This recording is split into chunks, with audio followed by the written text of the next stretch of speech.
LGBTQIA+, ce sont les initiales de, dans l'ordre, lesbienne, gay, bi, trans, queer, intersexe, aromantique et asexuel, et le plus représente toutes les autres identités de genre et sexualité. C'est une communauté qui regroupe les gens ne se sentant pas hétéros et ou cisgenres. Bien que les personnes LGBTQIA+, existent depuis la nuit des temps, le mouvement ne prend forme qu'au milieu du XXe siècle.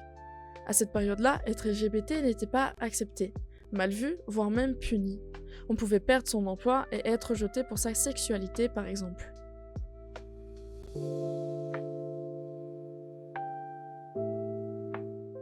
Tout commence dans un bar, s'appelant le Stonewall Inn, endroit connu pour régulièrement accueillir des personnes queer, des drag queens et d'autres.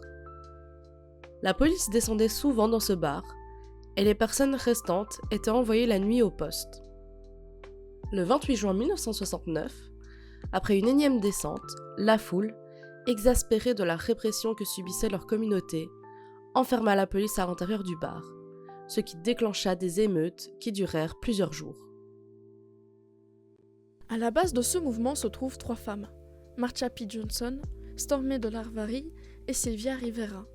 La première était une grande militante très connue et respectée de sa communauté dans les années 70. Elle reste un symbole du combat pour les droits des personnes LGBT. Tu pourras trouver un documentaire très intéressant dans la rubrique Médias.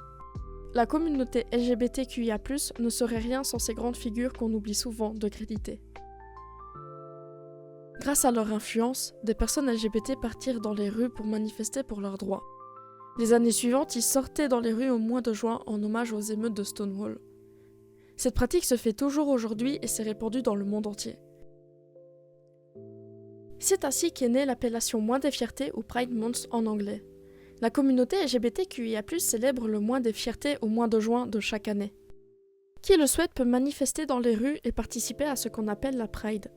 Une personne hétérosexuelle cisgenre peut aussi y participer et montrer son engagement pour la communauté LGBTQIA+. C'est ce qu'on appelle un allié. Pour montrer sa fierté, la communauté a son propre drapeau. Le drapeau de la communauté LGBTQIA+, arbore les couleurs d'un arc-en-ciel. Les couleurs du drapeau de la communauté transgenre, le drapeau de la communauté intersexe et le blanc et le noir, qui représentent les communautés racisées. Chaque sous-communauté, par exemple la communauté lesbienne ou bisexuelle, a son propre drapeau également.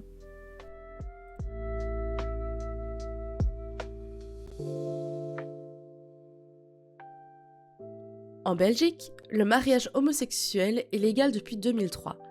Et les mentalités changent, mais il y a toujours des inégalités, des stéréotypes et des préjugés auxquels la communauté fait face.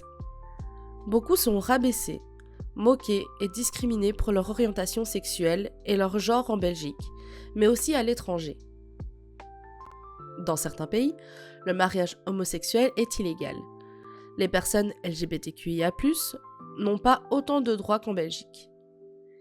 Il y a aussi certains pays où le simple fait d'aimer quelqu'un du même sexe est condamnable par la prison, voire la peine de mort.